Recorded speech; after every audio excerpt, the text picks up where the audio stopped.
Good evening and welcome to the first Inside Government Show for the fall 22 semester here at Cuyahoga Community College. And it's a show that's broadcast on Spectrum, Verizon, Fios, the Auburn Regional Media Access, better known as ARMA, as well as the college's radio station, WIN 89.1. I'm your host, Guy Cosentino. Our first guest, as usually occurs, with rare exceptions, the mayor of the city of Auburn, Mayor Michael D. Quill, who is just over the midpoint of his fourth four-year term as mayor, having been elected in 2007. We've asked the mayor on to give a city update, as we have done, I think, each semester for the last 12 or 13 years, as it may be.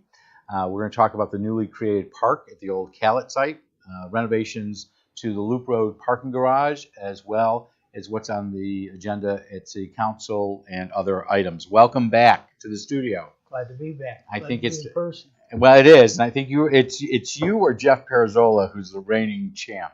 But where you, I have to go search out to get on. He volunteers every week. So, how are you and your family? Now that I don't know if COVID's over, but it's taken a back seat to things. Everyone is doing fine. We've all, my family, we've all had a brush with COVID, but nothing serious.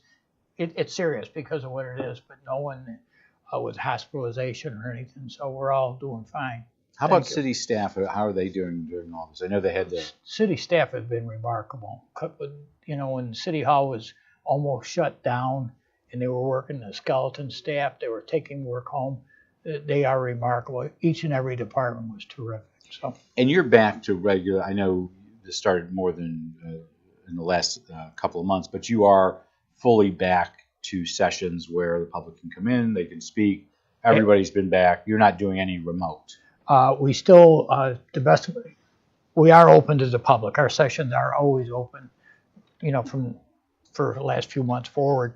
They are still televised, and that still goes on. But we believe we should be open, and we do our best to be open. So let's go a long frisbee throw from your office. Okay. You got a parking garage that has on and off been closed. It seems closed, but parts of it closed on and off for the last couple of months. What is occurring there? I want to say it's like doing repairs at your home. When you never ending. It never ends. I didn't know this was going to happen, or I didn't know that was going to happen. But it's slowly wrapping up where we should be pretty much back to normal within the next month or so if it takes that long. So what was being done? Well, it started out that some of the surfaces need to be repaired. There was some cracking. There was other issues. And it basically, a big part of it, there was a fire on the ground floor many years ago.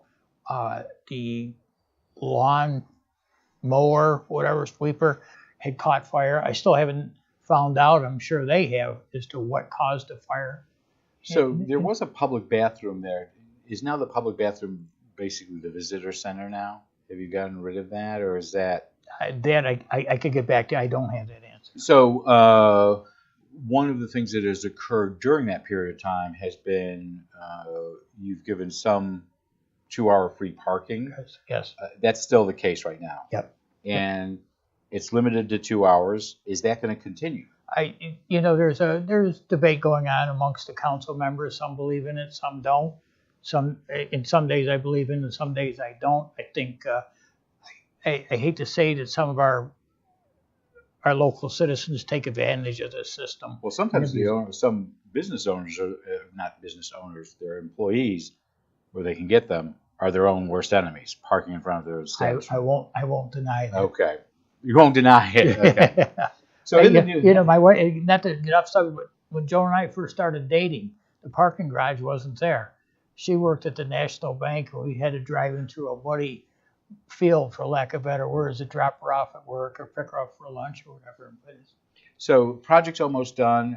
Is that largely funded by the city? Is it state money? I know there was a question at some point that some of the money for the visitor center was going to be not necessarily the visitor center money, but in that pool of money was going to be able to be used for the garage. That was the understanding, and there was some, because of the fire that occurred there was some insurance money involved in that. So but it's like repairing your home.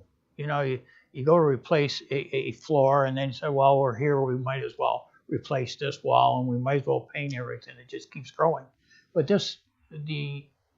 everything we've done to the parking garage was a necessity. So the city has had some great success in the last 4 or 5 years, if not beyond, with grants. Mm-hmm. Part of that, let's say, is you had a governor prior to Kathy Hochul who changed the way economic development ran. You've also, in the last 2 or 3 years, had a lot of money from Washington that's flowed from Washington to Albany. I want to talk about a couple of those pots. The first one is City Council about 2 weeks ago approved a Restore New York application. This is for a project up on East Hill. Correct. So this is the Bartolotas. That's correct. So this is on the south side. It's next to Sam's shoe store. 22 East Genesee. Okay. So what's being done there? Basically, I have my notes here. It's been vacant for many years, you said, fallen in disrepair, creating an eyesore. Converted into a mixed-use project containing commercial space on the first floor. The firefighters used to call them a taxpayer. Okay. All right. Mixed-use project containing commercial space on the first floor, apartments on the upper floor. And renovations will include new plumbing, electrical, sprinklers, heating, venting, air conditioning, plumbing. Basically a same old shell with a new inside. So that is one of the few vacant properties, though, up on East Hill. So Correct. that will kind of complete that block up there. Correct. Why did firefighters... I want to go back to this because it was a great piece. Why did firefighters call it a taxpayer? I guess because there was a dwelling where the owner lived in, and they had a storefront or whatever. Okay. All right, just the store's paying the taxes for the home. Do you have any idea when? I know the applications are due, I think, next Friday. Do you have any idea when you'll hear back? It's always later than we expect or hope for, but no, I do not. And that's a competitive process. You know, to be very honest, it is a competitive process. We have such a great planning staff and the entire city staff. They all work together, and they just put the package together with the council's blessing, and we move forward. So a couple of projects that have occurred that you have underway or have been completed. The city opened up a new, what I call a pocket park on Upper State Street, which is the old Calitz building. Correct. Is that project complete? Yes. That's my knowledge. And what type of events? It's an open air park. What type of events do you expect to have there? Just about anything that would, the band concerts. I would like to see something like the Music Theater Festival come downtown to do a couple of things down there, or school groups or whatever. So there's no set mission for it that it's limited to this or that. It's just an area for. And I expect we'll talk to Jeff Dygert about this when he comes on in a couple of weeks. But does that mean you would most likely eliminate now closing off State Street? Because occasionally that has been, and there's been some residents and some business owners who have not been keen because they're not. It's been closed off for bar patrons and entertainment. It's a balancing act to try to please everyone. State Street. You might as well just give up on that. Yeah, agreed. But it's one block long, and it means it's important to downtown, but it's important for people to have a place to gather to go downtown. I was downtown a few weeks back. Downtown was closed off, but we don't have the turnout of people. I guess earlier in the day there were a lot of people down at the Tomato Fest. Was what it was for, and I was there near the end. But people still like the idea of getting out, getting together, being with their friends, listening to music, or whatever. So you could still, in some cases, you have that pocket park, there still could be streets that are closed down for events. It is. In my mind, it makes sense for the park to be there. So if you have a band or something, they could set up there. But people could still be in the whole block and listening to the music or meeting up with friends, and there's restaurants nearby. That was in part funded with this DRI money, the Downtown Revitalization money. Yep. You've had a couple of projects. That award was about 3 years ago? 4 years ago? About 3 years. So Nick's Rides building behind the old, what I call the convent behind Holy Family, is done. Yes. The Auburn Public Theater has completed their project. Culinary Institute for this college is done.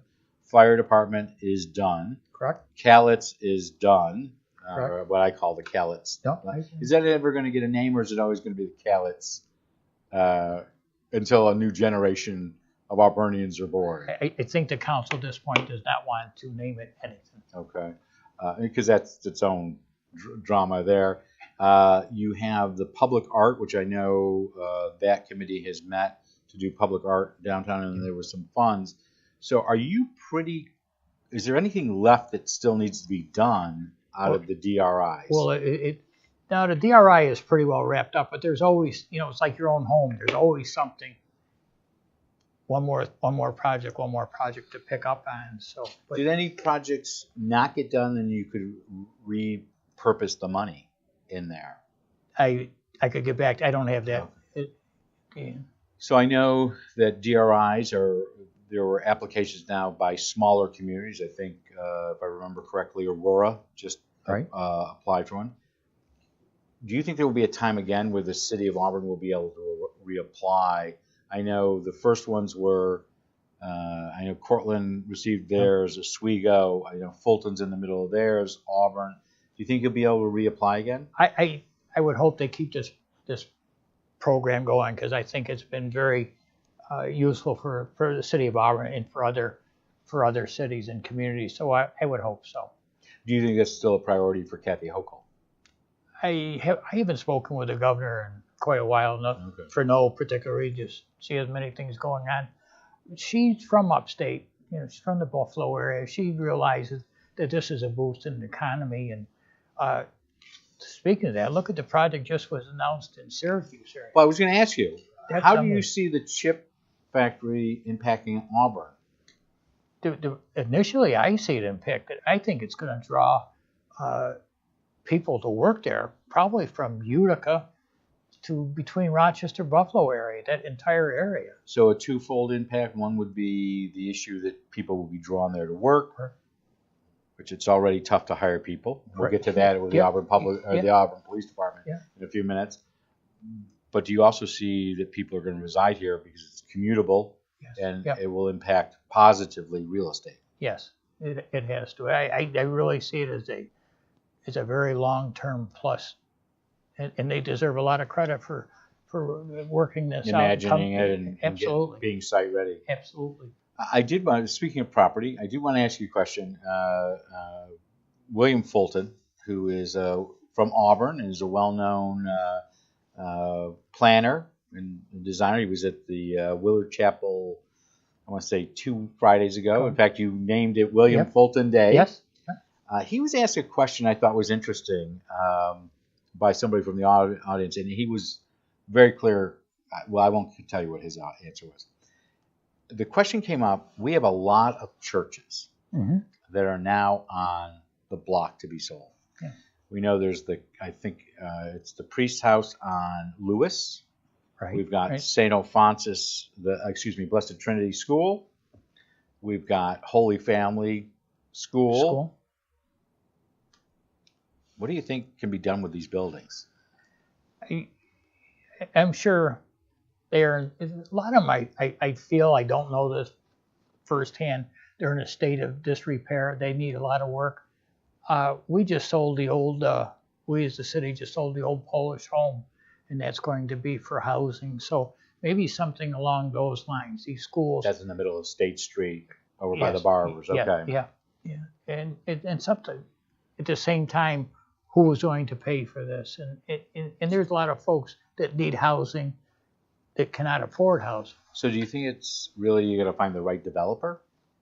I do. But the developers, I think we can find, but who is going to pay the initial cost and what is going to keep it going over the long term? So these are key properties. Yes. I mean, if you look at Upper North Street, which I will call Upper North Street, it's a large complex where Holy Family is. Right. You look at the East End with St. Alphonsus, and we don't know what other properties may come up. Do you think there's a role for the city to play in that redevelopment, or is that literally a diocese issue right now? I'm sure. I believe it's a diocese issue what they decide to do. but I'm 99.9% sure that the city will do everything and anything we can do to not so much get it back on a tax roll, but it can be looked at as unsightly when you're driving down Genesee Street or North Street. It's sad. I went to the old St. Mary's School on Clark Street. That's long. You probably don't even remember that. I do know. You remember? Okay, but that's long gone.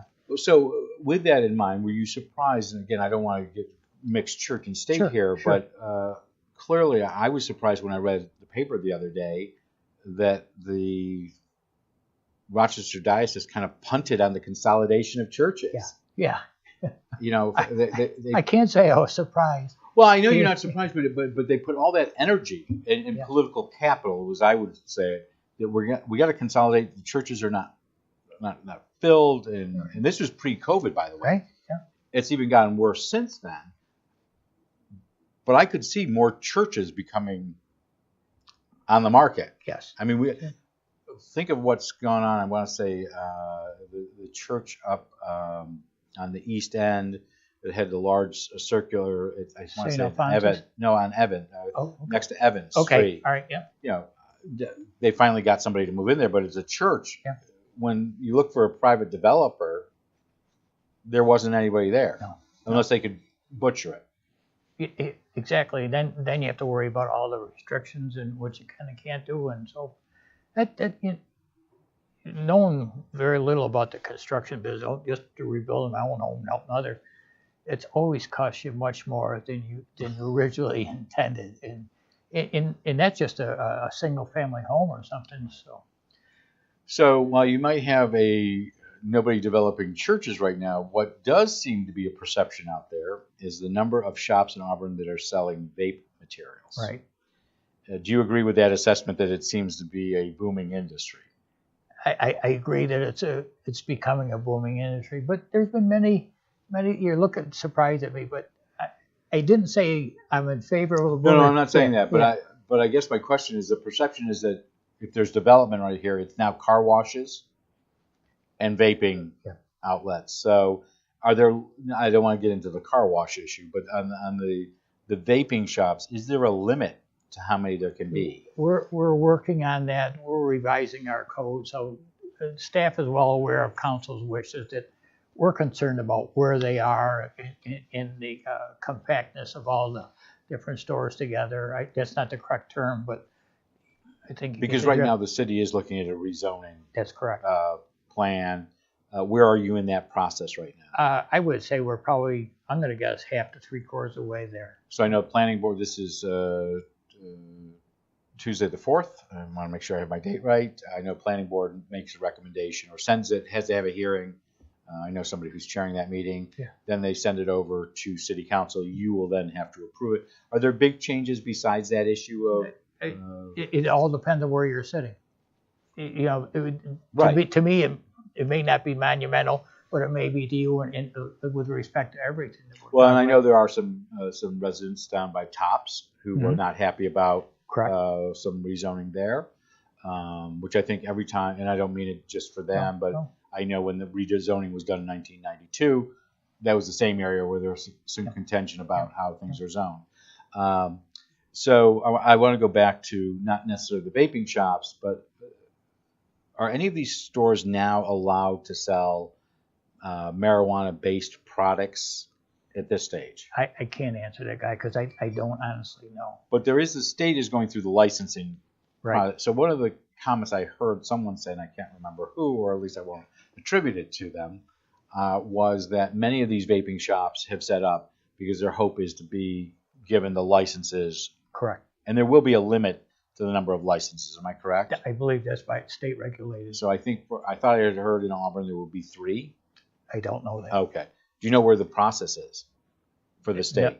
No, I don't. I haven't received any updates that I'm aware of, and I think it's just one of those things that everyone's hoping for this, hoping for that, but no one knows for sure. So while it's legal in New York to possess and consume, it is not legal in the city of Auburn to sell right now. At this point, correct. Okay. It is correct. There is no connection that I'm jumping from marijuana to the police department. Okay. Okay. So if I'm doing my math correctly, okay, you are about 6 officers short right now of what would normally be a full complement of officers. Correct.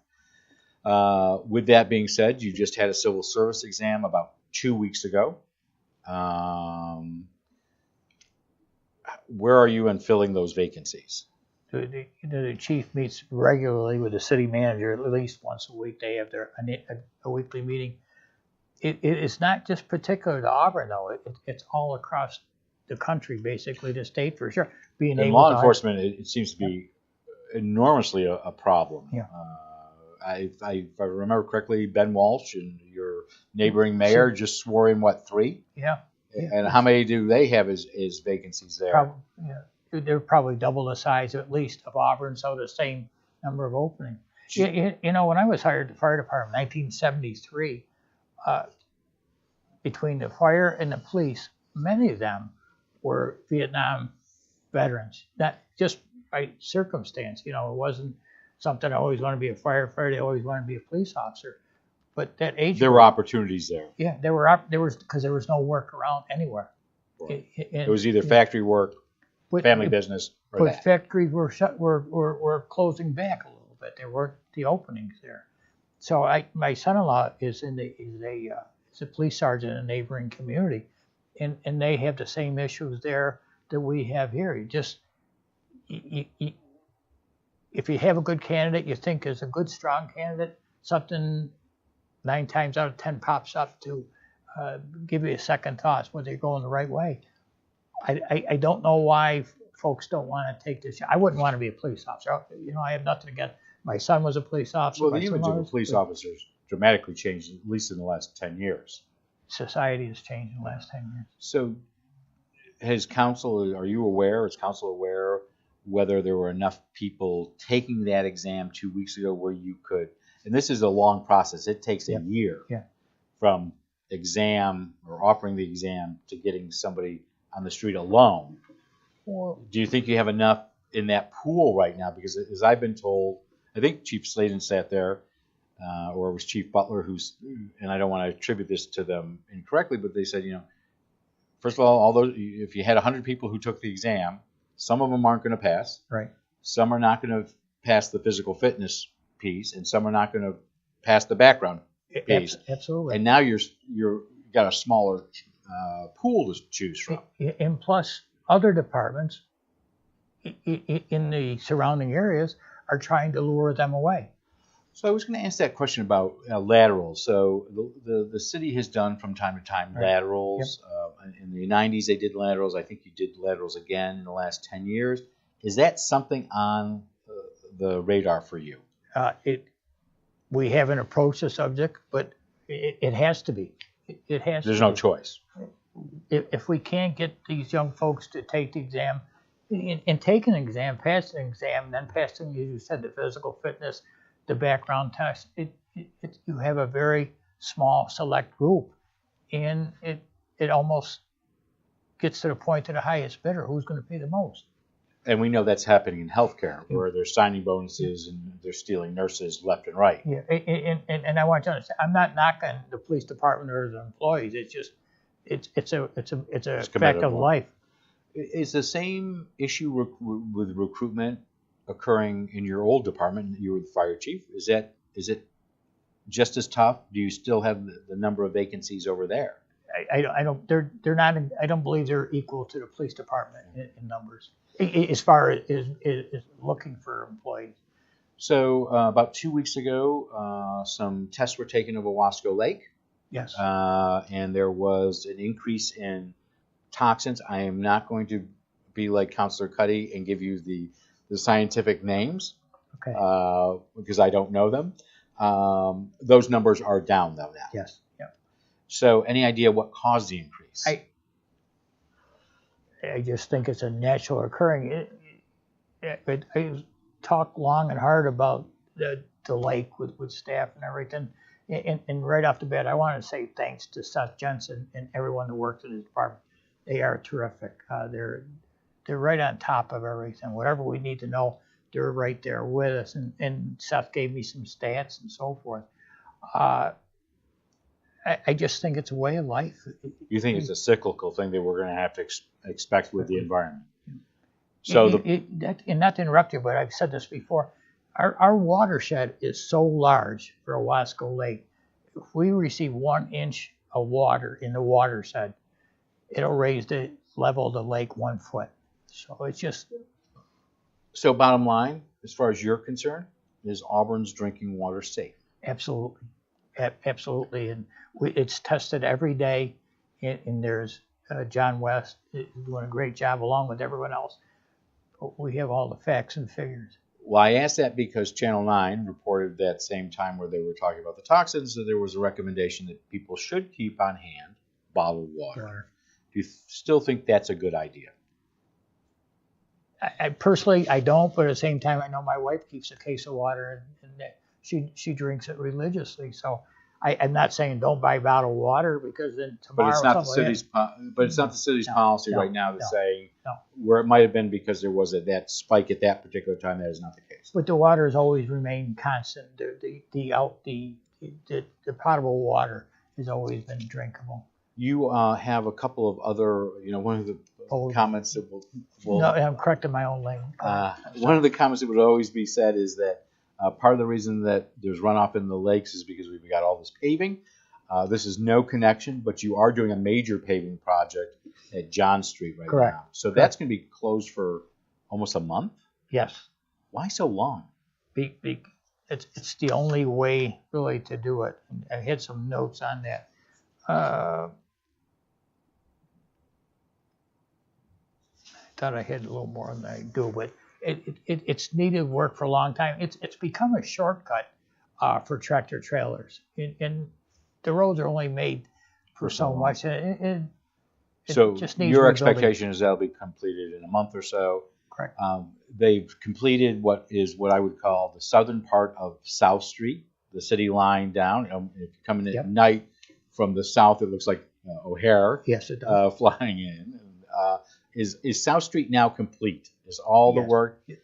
There were some cleanups, final review, minor things. And there was this the idea that there was a project going to be to replace not the street lights. I'm leaving the traffic lights for Jeff Diger. Okay. Nice smile, by the way.